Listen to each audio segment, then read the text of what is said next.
Welcome to Blue Crane Digital's introduction to the Canon 5D Mark II digital SLR camera.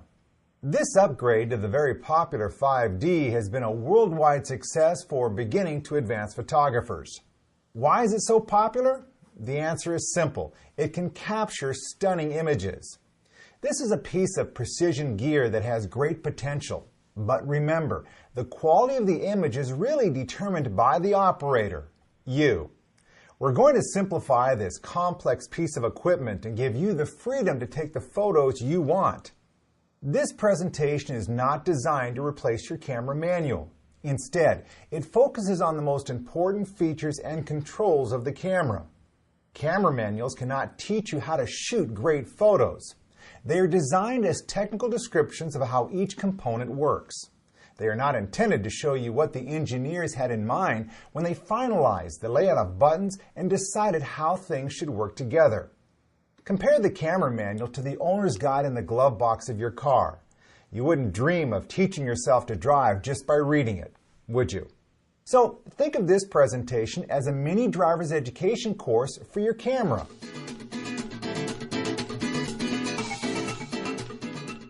This presentation is broken down into 4 main sections. First, we will discuss topics that define the quality of your images. Second, we will help you understand the components of the camera and give you the basic tools you need to improve your photos. In the third section, we will discuss some of the advanced features and show you how they work together to create a correct exposure.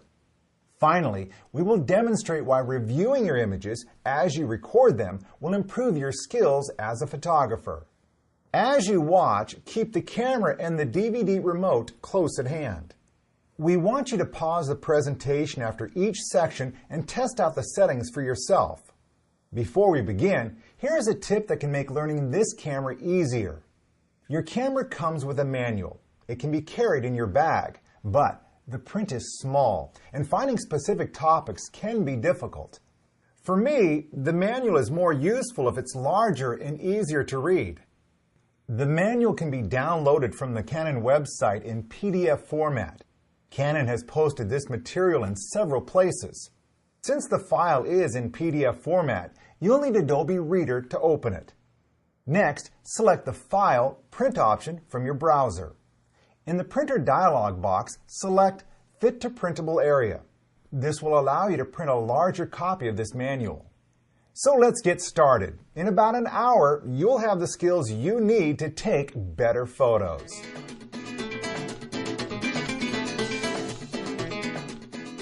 The key to understanding this camera is to break it down into simple concepts.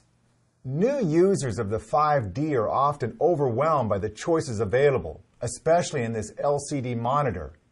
Using the Custom Functions menu allows you to set up the camera in millions of combinations. I'm going to let you in on a secret. Usually, you won't need to think about these settings.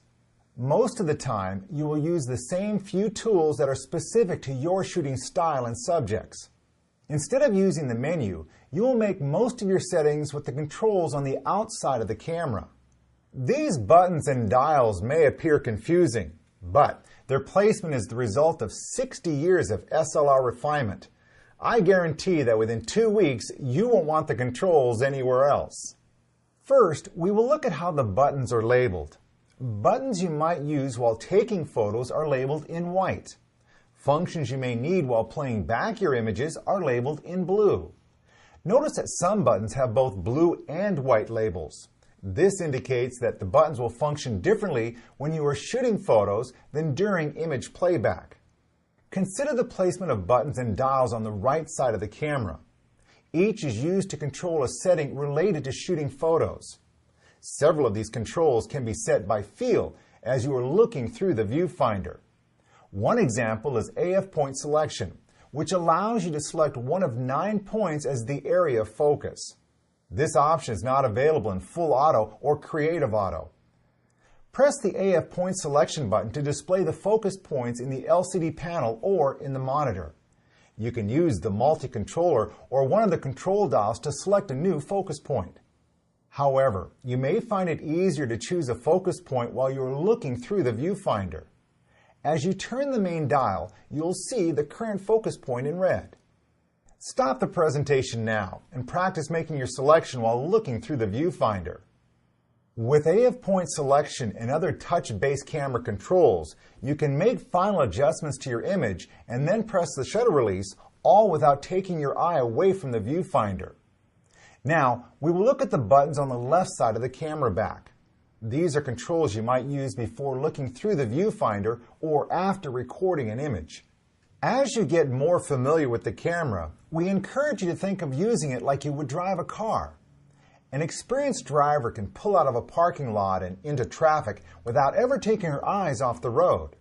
Her hand can find the gear shift and turn signal automatically. She turns the steering wheel without looking at it. Instead, she judges when to straighten out by the reaction of the car. The sound of the engine rev tells the driver when it's time to shift, which again she can do without looking. Over time, you'll be able to use the 5D's touch controls in the same way, getting feedback in the viewfinder and making the adjustments by feel. As you learn more about the camera, you will come to understand why these particular settings were designed to be used by touch.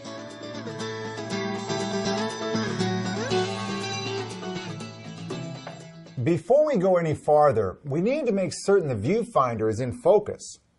Look through the viewfinder and adjust the diopter dial until the focus points appear to have sharp edges.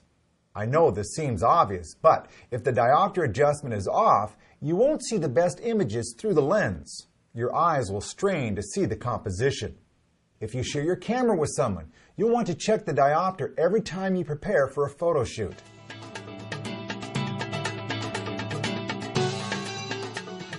The camera displays provide a wealth of information on current camera settings. The first of these displays is the LCD panel on top of the camera. The numbers and symbols you see all refer to camera controls, most of which you will set by pressing a button and turning a dial. You can also display these camera setting icons on the back of the camera. Press Info twice to bring up the shooting function screen. Just as with the LCD panel, the monitor will display any changes you make to the camera controls. So, for example, if you press this button marked WB, a new screen appears in the monitor. From here, you can turn the quick control dial to change the white balance setting, or turn the main dial to select a new metering mode. Finally, there's the viewfinder. This display will help you keep track of the camera settings in the moments before you take the shot. We are going to take you on a tour of the viewfinder to get you familiar with the names of all the camera controls. Don't worry, we don't expect you to know what all the settings mean yet. As we go through the camera controls, we will also show you where each number or icon appears in the LCD panel and the monitor. To follow along with the tour, first turn the exposure mode dial to P for Program AE. Look through the viewfinder and press the shutter release halfway. Center screen, 9 focus points appear superimposed over the scene. As we've already demonstrated, the red focus points indicate where the lens will focus. You can also check the AF point display on the LCD panel and on the monitor. If the automatic selection is active, then all the focus points will appear highlighted. In manual selection, only the active focus point will be highlighted. Along the bottom of the screen, at the far left, we see the battery display, followed by the exposure lock indicator. Next is the flash ready indicator. This lights up when an attached external speedlight is charged and ready to fire. If you set the flash on high-speed sync, this icon would appear next in the row. The flash exposure lock icon appears in the same spot. Just to the right is the flash exposure compensation indicator.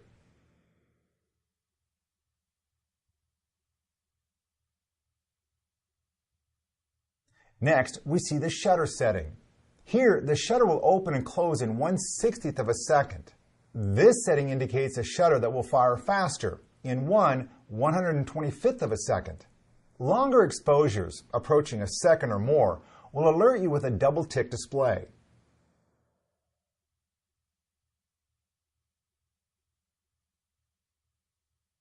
Moving on to the right, we see the aperture setting, or the size of the opening in the lens. A smaller number indicates a more open aperture. A larger number indicates the aperture is more stopped down.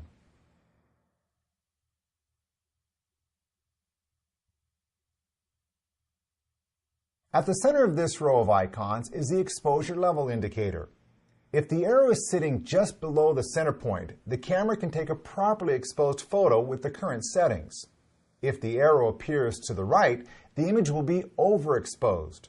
If it appears to the left, the image will be underexposed.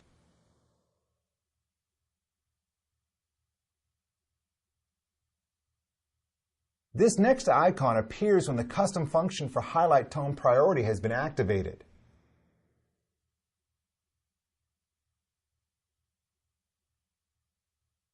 Then there is the ISO speed display, followed by the white balance correction icon and the monochrome shooting icon. This last number in the row indicates how many photos can be taken in burst mode.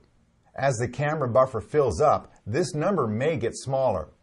On the monitor, the maximum burst number is displayed next to the total number of shots remaining with the current image quality setting. The LCD panel only displays the shots remaining. The last icon in the viewfinder is the focus confirmation light. Once focus is locked, the indicator will light up and the camera will sound a soft beep. If the focus indicator blinks or does not come on when the shutter is depressed halfway, then the camera may be unable to focus on your subject. When the camera is set to focus and track a moving subject in AI servo mode, the focus indicator may blink or not appear at all.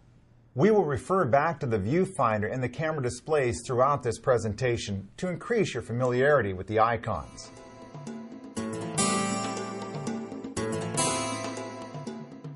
The exposure mode dial is where you turn your camera on full automatic control and forget it. Millions of point-and-shoot photographers never change this setting, but we're going to. When you set the camera on auto, it does 4 things for you. It focuses the lens. Then, it judges the amount of light and the distance to your subject. The camera determines how fast the shutter should open and close. And finally, it sets the aperture or the size of the lens opening. You snap the photo, you get an average exposure. Canon offers an expansion on this theme with Creative Auto. With this option, you control the artistic elements that go into making a great photo, and then the camera controls the rest. For example, say you want to take a portrait of a child. Portraits generally look better when the background is blurred. That makes the subject pop off the page. With Creative Auto, you decide how much the background will be in or out of focus. You will make the setting changes on this screen. Press the center of the multi-controller to activate the screen and to move between icons. As a demonstration, try selecting the blur and sharpen icon. Use either of the dials to move the slider bar to the left and select a more blurred background. Images taken with this setting will show a sharply focused subject against a soft background. If you move the slider bar in the opposite direction, the background will appear more in focus. Use the exposure slider to make subjects appear brighter or darker. This setting will help you get a correct exposure when taking photos of